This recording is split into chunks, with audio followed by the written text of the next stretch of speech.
Nyaset, hiji, dua, tuluh, hiji, dua, tilu.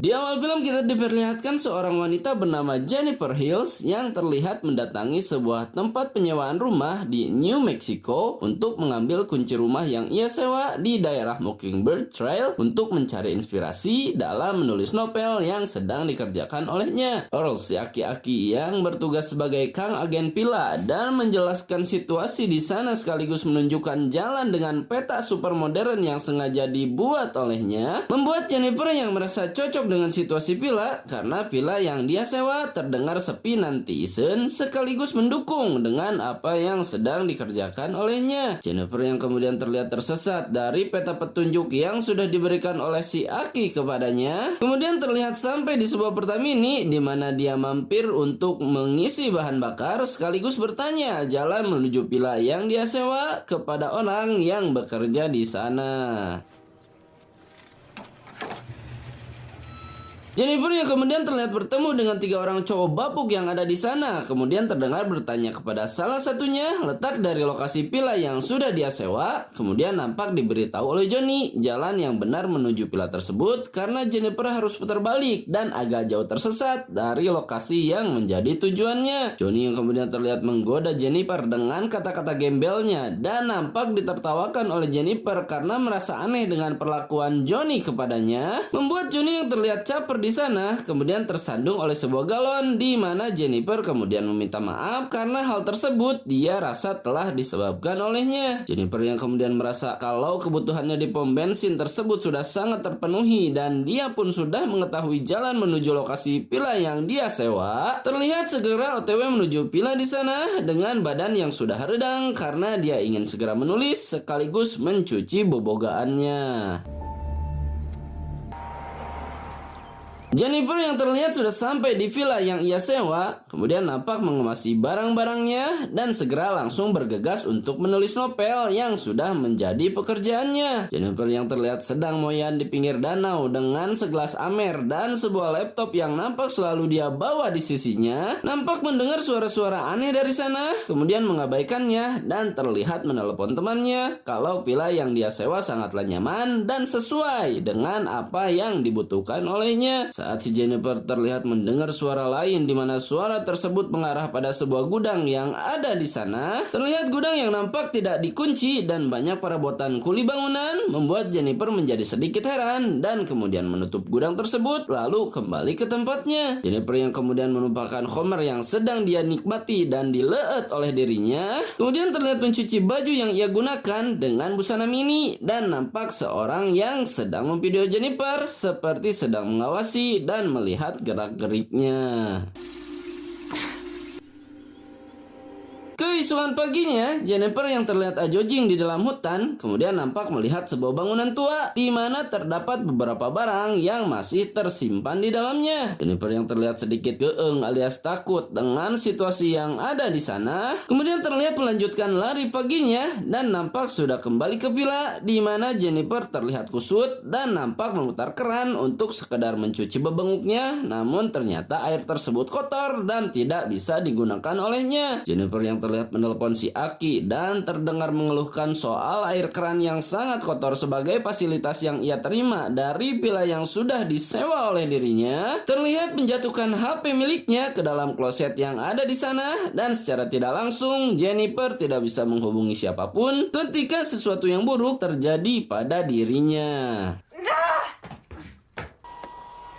Matthew yang terlihat datang ke sana dan nampak berhasil memperbaiki keran yang bermasalah di vilanya, kemudian terlihat dicucus oleh Jennifer sebagai room service tambahan karena sudah memperbaiki keran yang hampir membuat Jennifer mandi di danau karena tidak ada air bersih yang tersedia di vilanya. Matthew yang kemudian terlihat mendatangi teman-temannya di mana Stanley yang ternyata merekam Jennifer saat dia menumpahkan Homer dan sedang mencuci bajunya, terlihat membuat Johnny yang melihat rekaman tersebut nampak sagne dibuat membuatnya dan kemudian merencanakan sesuatu yang buruk untuk diperlihatkan kepada Matthew bagaimana cara yang benar ketika Matthew memiliki kekasih, karena Johnny telah mendengar kalau Matthew sudah mendapatkan servis tambahan saat Jennifer mencucus Matthew yang membetulkan keran di pilanya.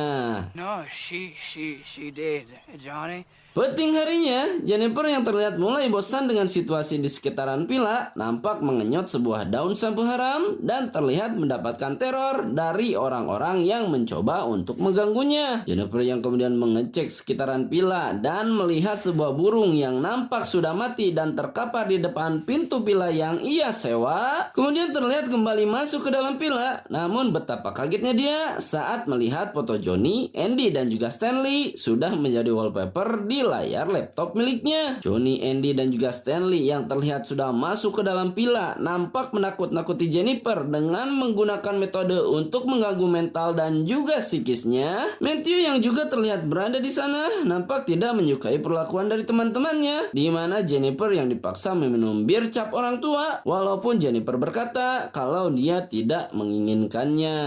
Please, I just don't want to have a drink. Johnny yang terdengar mengucapkan kalau dia ingin melihat gigi Jennifer yang berbaris di bibir tipisnya. Kemudian terlihat mengancam Jennifer dengan sebuah pistol yang dia bawa dan ditodongkan agar Jennifer menurut dan mengikuti keinginannya. Jennifer yang terlihat dibuat ngolomoh ujung pistol yang Johnny masukkan ke dalam mulut cantiknya membuat Stanley yang terlihat merekam adegan psikopat tersebut. Kemudian berkata kalau sekarang adalah giliran Matthew untuk menghilangkan keperjakaannya, dan Andy yang sudah tidak tahan di sana terlihat memasukkan ujung botol ke mulut Jennifer sebagai sebuah pemanasan untuk melepas syahwat yang ngagolak di dalam babatoknya. Jennifer yang kemudian melihat kesempatan saat Andy terlihat lengah dan memanfaatkan momen tersebut untuk menyerang balik dan kabur dari sana, membuat situasi Jennifer terlihat sangat menguntungkan karena Johnny dan juga CS cepelnya terlihat membiarkan Jennifer dan nampak tidak mengejarnya.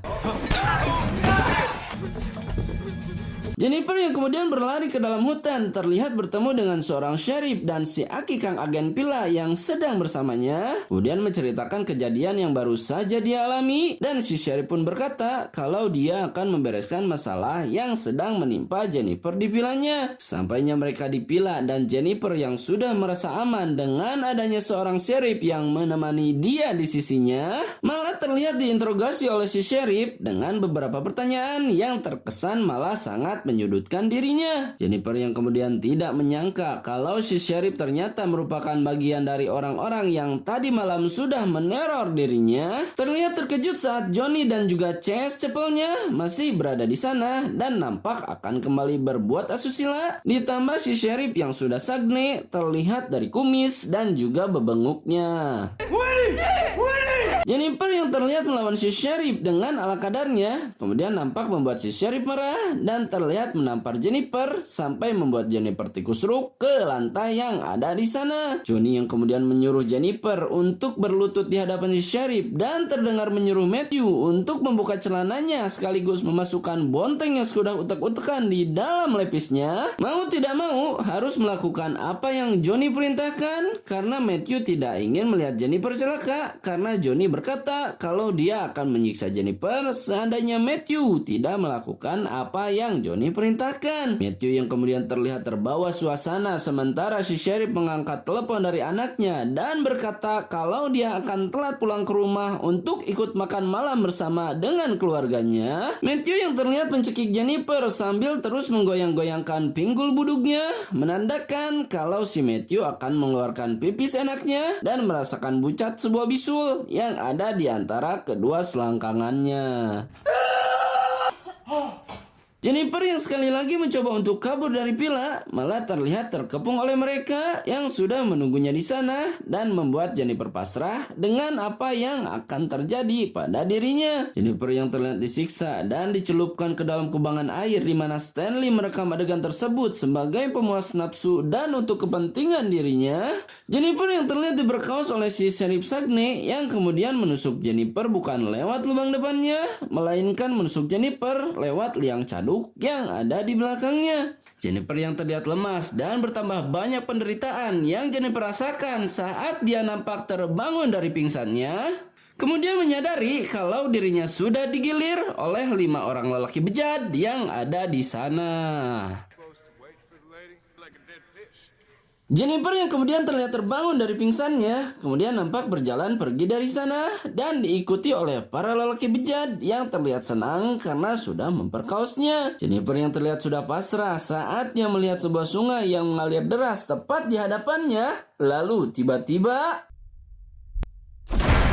si sheriff yang terlihat panik karena Jennifer terlihat tidak nampak di permukaan sungai, kemudian menyuruh Johnny dan kedua temannya untuk menyisir pinggiran sungai tersebut sampai mereka menemukan Jennifer walaupun Jennifer sudah berbentuk mayat agar bisa meyakinkan dirinya kalau kejadian tersebut tidak akan berdampak buruk pada kehidupannya. Johnny dan juga CS cepelnya yang terlihat tidak mendapatkan apa-apa setelah mereka menyisir pinggiran sungai yang ada di sana, membuat si sheriff terlihat kesal dibuatnya dan kemudian menyuruh Andy untuk membakar semua barang milik Jennifer yang masih tersimpan rapi di vilanya. Si sheriff yang kemudian terdengar memerintahkan Johnny untuk mempreteli mobil Jennifer dengan menghancurkan barang bukti yang masih tersimpan di sana, terlihat membuat si sheriff menjadi sangat marah saat Stanley memegang handycam di tangannya karena bagi si sheriff hal tersebut adalah bukti atas kejahatan yang sudah mereka buat dan tentu saja akan sangat memberatkan mereka kalau Jennifer berhasil selamat dan mendapatkan hasil rekamannya. Burn that effing tape. Penting harinya, si sheriff yang baru saja pulang ke rumahnya kemudian mendengar sebuah kabar baik kalau sang anak mendapatkan kesempatan untuk masuk ke dalam sebuah program kehormatan sekolah yang dari dulu sangat diinginkan oleh dirinya. Dan esok paginya saat si sheriff terlihat mengembalikan kunci dari villa yang sudah Jennifer sewa pada si Aki, kang agen villa di sana, membuat si Aki terlihat bahagia karena si Aki berkata kalau dia tidak harus mengembalikan uang kembalian dari sewa villa karena Jennifer terdengar sudah pergi tanpa mampir ke tempatnya untuk mengambil kembaliannya. Matthew yang terlihat sangat menyesal dengan apa yang telah dia perbuat kepada Jennifer yang sudah jelas-jelas baik kepadanya, membuat dia tidak bisa hidup normal seperti biasanya karena dia selalu mengingat kejadian tersebut dan berhalusinasi seolah Jennifer selalu datang untuk membalas dendam kepada dirinya.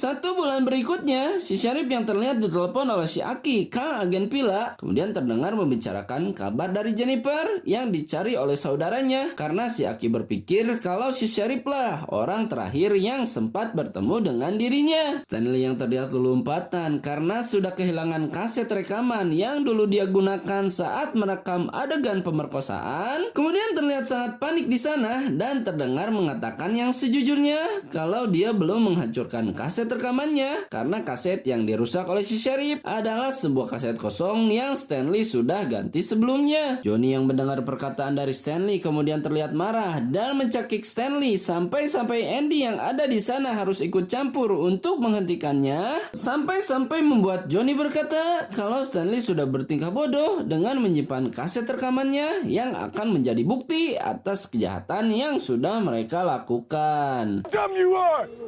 You know that? Puting harinya, Johnny yang sedang terlihat menonton drakor kesukaannya tiba-tiba diteror oleh seseorang yang melemparkan sebuah bangkai burung ke arah rumahnya sama seperti Jennifer saat dulu diteror oleh Johnny waktu masih di villanya. Johnny yang kemudian sangat marah dan terlihat mengeluarkan pistol simpanannya lalu menembakkan pistol tersebut dengan sembarangan arah. Kemudian terlihat mencurigai Matthew berkat karet gelang yang ada di sana karena Johnny tahu hanya Matthew lah orang yang suka mengumpulkan karet gelang dan juga sendal yang ada di depan pintu rumahnya. Dan di esok paginya saat si sheriff yang baru saja pulang ke rumahnya dan dikagetkan dengan kiriman kaset yang bertuliskan nama Stanley di sana, kemudian terlihat mendatangi Johnny di rumahnya di mana ada Andy dan juga Stanley yang tentu saja si sheriff langsung marah kepada Stanley karena dia berpikir kalau kaset tersebut bisa menghancurkan hidupnya saat istri dan anaknya tahu rekaman apa yang ada di dalamnya.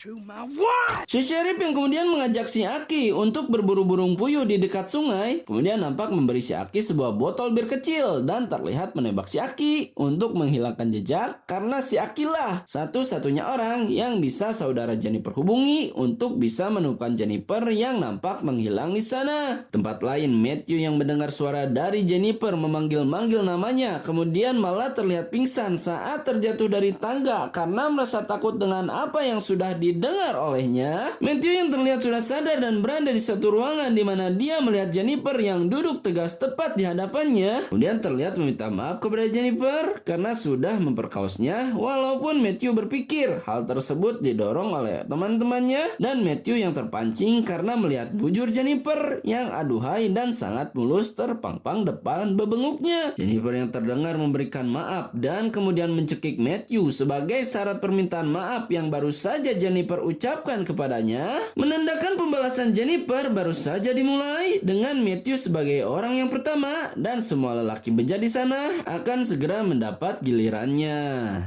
It's just not good enough! Esok paginya, Andy dan juga Stanley yang bertugas mencari Matthew dan membawanya kepada si Sheriff, kemudian sampai di sebuah gubuk, di mana gubuk tersebut akan menjadi mimpi buruk karena Jennifer yang ada di sana sudah menyiapkan siksaan dan perangkap untuk menjebak mereka. Saat Andy mengecek ke dalam gubuk tersebut dan nampak memperhatikan barang-barang yang ada di sana, Stanley yang akhirnya melihat Jennifer masih hidup tepat di hadapannya dan bermaksud untuk menghampiri Jennifer, namun malah terkena jebakan yang sudah disiapkan Jennifer untuk menangkap dirinya. Andy yang kemudian keluar karena mendengar teriakan dari Stanley yang terkena jebakan tepat di kakinya, membuat Jennifer yang terlihat berdiri di sana kemudian berhasil memukul Andy dan juga Stanley sampai mereka pingsan dan tertunduk dibuatnya.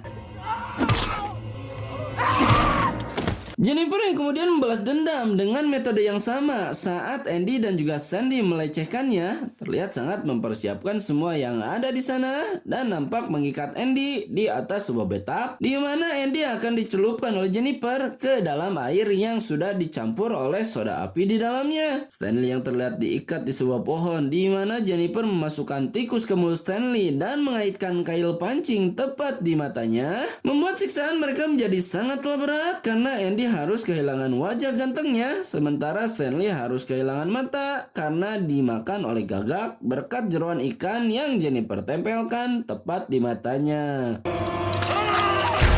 Di tempat lain, Johnny yang merasa terganggu karena seseorang datang ke pom bensin miliknya, kemudian dibuat terkejut karena orang yang datang tersebut adalah Jennifer yang berhasil memukul jatuh Johnny berkat bujur mulus yang Jennifer tampakkan saat dia mengisi pertalit di pom bensin yang Johnny kelola. Johnny yang terlihat diikat di tangan dan kakinya dan kemudian disiksa dengan cara yang sama saat Johnny melecehkan Jennifer bersama teman-temannya. Nampak Jennifer yang menyuruh Johnny untuk memperlihatkan semua giginya, sama seperti Johnny yang memaksa Jennifer ketika Jennifer diintimidasi dan dilecehkan di dalam villa yang ia sewa. Jennifer yang kemudian mencabut gigi Johnny satu persatu dan terlihat memasukkan pistol ke dalam mulut Johnny lalu memotong bonteng coklat yang dulu pernah melecehkannya, membuat Johnny terlihat ngelehek di sana karena siapa yang menyangka kalau Johnny yang terlihat garang pengawakannya harus kehilangan nyawa karena kehabisan darah berkat kintil yang harus terpisah dari tubuhnya.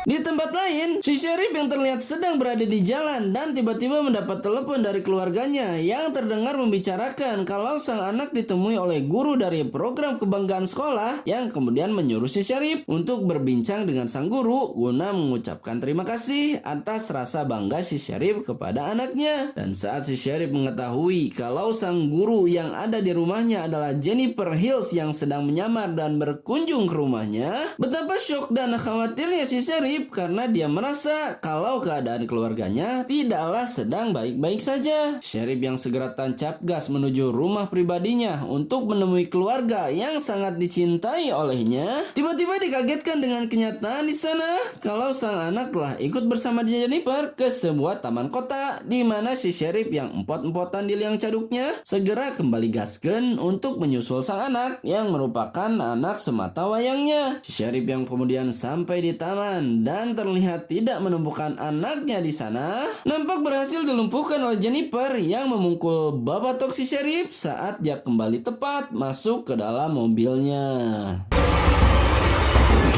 Si Sheriff yang terlihat dibawa ke gubuk di mana Jennifer mengeksekusi Johnny dan juga yang lainnya. Kemudian nampak diletakkan shotgun di liang caduknya untuk mendapatkan balasan yang sama ketika si Sheriff melecehkan Jennifer dan memasukkan bonteng kolot ke dalam liang caduknya. Si Sheriff yang terlihat kesakitan dan mencoba meminta maaf atas apa yang sudah si Sheriff lakukan kepadanya, nampak diacuhkan oleh Jennifer di mana Jennifer merasa kalau yang sudah dilakukan si Sheriff dan kawan-kawannya begitu membekas di hati Jennifer dan tidak layak untuk dimaafkan. Jennifer yang kemudian mengaitkan tali yang terhubung ke pelatuk shotgun dengan menyambungkannya ke lengan Matthew yang tertidur pulas di sana, menambah buruk pikiran si Sheriff yang terlihat terbuka kalau dirinya akan segera menemui ajalnya dan terdengar terus meminta maaf kepada Jennifer seraya berkata kalau dia memiliki seorang bayi yang akan lahir dan berharap Jennifer bisa memaafkannya. Saat Matthew terlihat terbangun dari tidurnya dan kemudian melihat si Sheriff yang sedang nonggeng di sana. Lalu tiba-tiba